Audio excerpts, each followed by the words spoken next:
Israel, mga sangkay, nagsagawa po ng isang matinding pag-atake na naman at ayon po sa report, mukhang marami daw po ang pinatumba.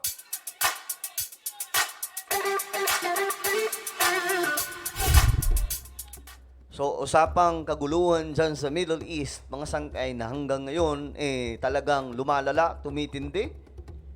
Hay nako, pag-usapan po natin ito dahil nagkaroon daw pong ng isang malawakang pag-atake na naman po itong bansang Israel. Ang kanilang puwersang militar or IDF. At ngayon, marami daw pong tao na naman mga sangkay ang sumakabilang buhay. At ngayon, may mga Pilipino po doon mga sangkay. Napakarami, inaiipit. So anong mangyayari? Paano po sila makakalaya doon po sa Lebanon? Tingnan po natin ang report na ito. But anyway, bago tayo magtuloy-tuloy, paki-subscribe po muna yung ating YouTube channel. 1.31 million subscribers na po tayo dito sa YouTube. So kung ikaw ay hindi pa po nakakapag-subscribe, click the subscribe down below, click the bell, and click all. Sa mga nanonood naman po sa Facebook, i-follow niyo po yung ating Facebook page. Eto nga mga sangkay ang balita. Ayon sa report, mahigit 20 na mga tao, mga sangkay, ang sumakabilang buhay dahil po sa ginawa ng Israel doon sa Lebanon. Lumalala no? Lumalala po itong sitwasyon, mga sangkay. I hope na okay lamang po yung mga kababayan natin, makalikas na po dyan, mga sangkay. Dahil nga po, delikado na po ito. Hindi bababa sa 20 ang nasawi matapos ang panibagong airstrike ng Israel sa Lebanon. Tumama raw yan sa isang residential area. Nagbabalik si Rainiel Pawid.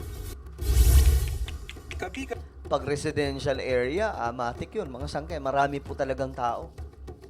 Yan po ang delikado pagdating po sa digmaan. Kita niyo mga sangkay ang nangyayari? Well, pinagbasihan po natin ang Biblia. Ito ay realidad na magaganap po talaga in the last days. Sabi po sa Bible, di ba?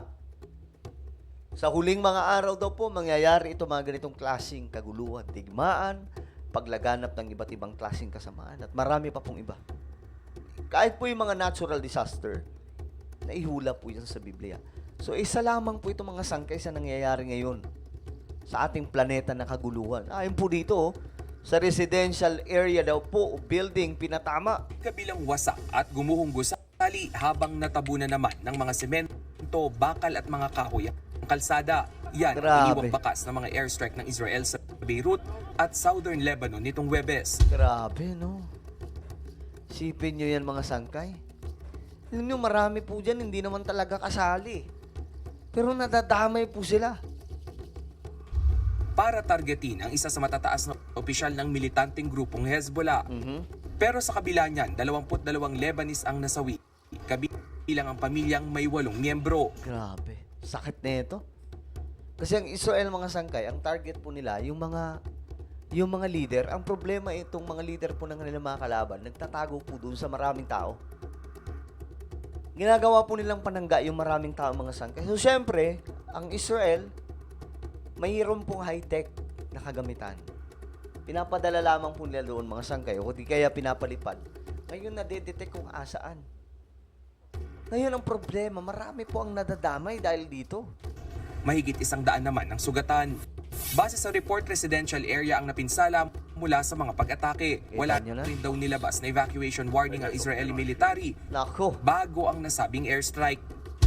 Kaya ngayon puspusan ang rescue at retrieval operation matapos ang nasabing airstrike. Ang mga may kayang umalis ng bansa mabilis nang lumikas, pero ang ilang residente kanya-kanyang diskarte sa paghahanap ng shelter. Gaya na lang ng nightclub na yan na pansamantalang tinuluyan ng mga Lebanese. Grabe, kawawa ito mga Lebanese, mga sangkay na wala naman talaga silang kinalaban dyan kasi Hezbollah lang po ang kalaban dito ng Israel. Pero itong Hezbollah kasi, sa Lebanon, yun yung kuta nila mga sangkay. Kaya natadamay po itong mga to. Sa inilabas naman na video ng Israel, puntirya raw nila ang infrastruktura at rocket launcher ng Hezbollah sa Southern Lebanon. Matatanda ang walang patid ang ginawang pag-atake ng Israel. Mapa airstrike o ground assault naman nitong nagdaang linggo na ikinasawi ng 50 opisyal ng Hezbollah. Target daw ng Israel Grabe, no? Yun yung ginagawa nila ngayon eh.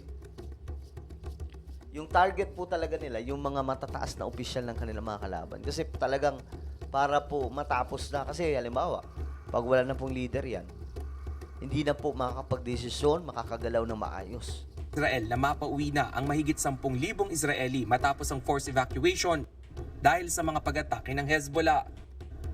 My Nagbabalita mula sa Okay, ngayon, ito pa yung balita mga sangkay.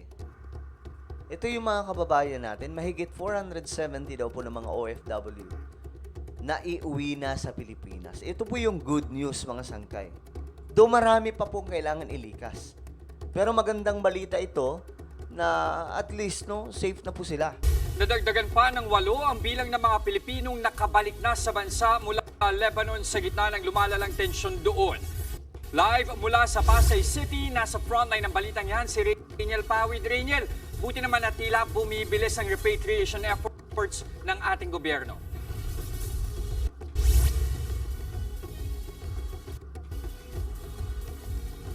Tama, Jester, no? Sabi nga ng pamahalaan ay sulitin na ito ng ating mga kababayan doon sa Lebanon. Lalo na nagbubukas na ang mas maraming commercial flights doon sa Beirut, Lebanon. Pasado 2:00 ng hapon nang lumapag ang eroplanong sinasakyan ni Gisette at Telma. Dalawa lamang sila sa mga Pilipinong naipit sa lumalalang tensyon sa pagitan ng Israel at grupong Hezbollah sa Lebanon.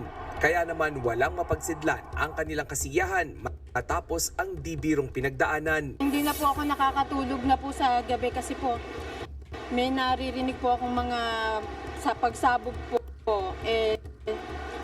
Kaya po nagdesisyon na rin po akong umuwi. Nakatrauma to mga sangkay, no? Alam nyo, kita nyo na ang resulta mga sangkay. Mga OFW. Mga kababayan po natin sa Lebanon.